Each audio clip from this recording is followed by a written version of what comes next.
राधे राधे दोस्तों, आज मैं आपको कार्तिक मास माहात्म्य अध्याय 34वां सुनाने जा रही हूँ।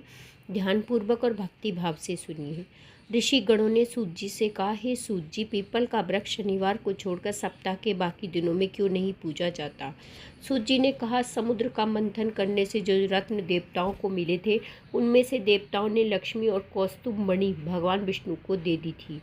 विष्णु भगवान जब लक्ष्मी से विवाह करने के लिए तैयार हुए तो लक्ष्मी ने कहा, प्रभु, जब तक मेरी बड़ी बहन लक्ष्मी का विवाह नहीं हो जाता, आप मुझ छोटी बहन से विवाह नहीं कर सकते।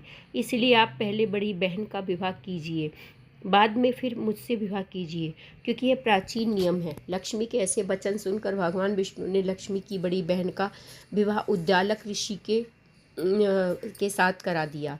वह लक्ष्मी बड़ी कुरूप थी, बड़ा मुख, चमकते हुए दांत, वृद्धा के समान शरीर, बड़े बड़े लाल लाल नेत्र और रूखे बाल। महर्षि उद्दालक भगवान विष्णु के आग्रह पर उनसे विवाह कर उसको वेद मंत्रों की ध्वनि से गुंजाते हुए अपने आश्रम में ले आए।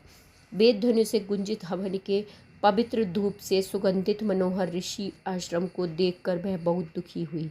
लक्ष्मी ने महर्षि उद्दालक से कहा, इस आश्रम में वेद ध्वनि हो रही है, अतः यह स्थल मेरे रहने के योग्य नहीं है, इसीलिए तुम मुझे किसी दूसरी जगह ले चलो।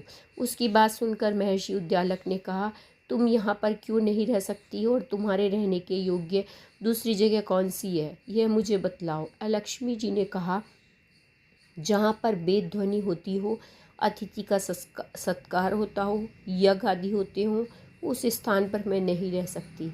जहाँ पर पति पत्नी का आपस में प्यार हो, पितरों के निमित्त यज्ञ होते हों, देवताओं का पूजन होता हो, वहाँ पर मैं नहीं रह सकती। जहाँ रात दिन पति पत्नी झगड़ा करते हों और जहाँ से अतिथि लोग सदा निराश लौटते हों, जहाँ पर पूज्य वृद्धों, सत्य पुरुषों तथा मित्रों का अनादर होता हो, जहाँ पर अति कठोर वाणी बोली जाती हो, जहाँ पर दुराचारी, चोर, पर स्त्रीगामी प्राणी रहते हैं, वहाँ पर गौ का वध, मदपान, ब्रह्महत्या आदि होते रहते हों, वहाँ मैं प्रसन्नतापूर्वक निवास करती हूँ।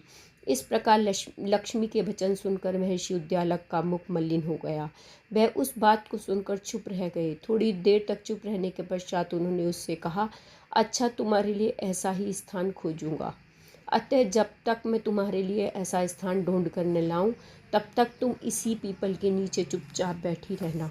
महर्षि उद्दालक उसको पीपल के नीचे बिठाकर स्वयं उसके रहने योग्य स्थान ढूंढने के लिए निकले, लेकिन जब तक बहुत काल तक प्रतीक्षा करने पर भी वापस नहीं लौटे तो लक्ष्मी रोने लगी। उसका बुरी तरह से रोना श्री लक्ष्मी जी ने बैकुंठ में भी सुना। अपनी बहन का रोना सुन लक्ष्मी जी व्याकुल हो गईं।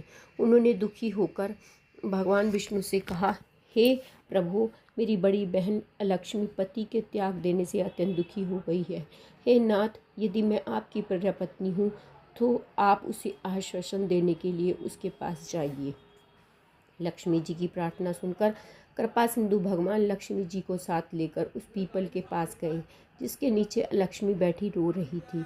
उसको आश्वासन देते हुए भगवान विष्णु ने कहा, हे अलक्ष्मी, इसी पीपल की जड़ में तुम सदैव के लिए निवास करो, क्योंकि मेरे ही अंश से उसकी उत्पत्ति हुई है और इसमें मेरा निवास रहता है। प्रतिवर्ष गृहस्थी लोग तुम्हारा पूजन करेंगे और उन्हीं के घर में तुम्हारी छोटी बहन लक्ष्मी निवास करेगी। स्त्रियों को विविध प्रकार के उपहारों से तुम्हारी पूजा करनी चाहिए। मनुष्यों को चाहिए कि वह पुष्प, धूप, गंधादि से तुम्हारी पूजा करें, तभी लक्ष्मी उन पर प्रसन्न होगी।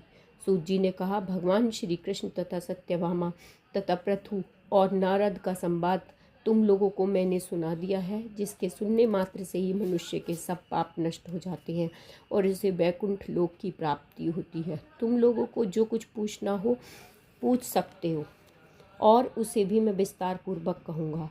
सूत जी की बात सुनकर शौनक आदि ऋषि महर्षि थोड़ी देर तक प्रसन्नचित्त वहाँ बैठे रहे।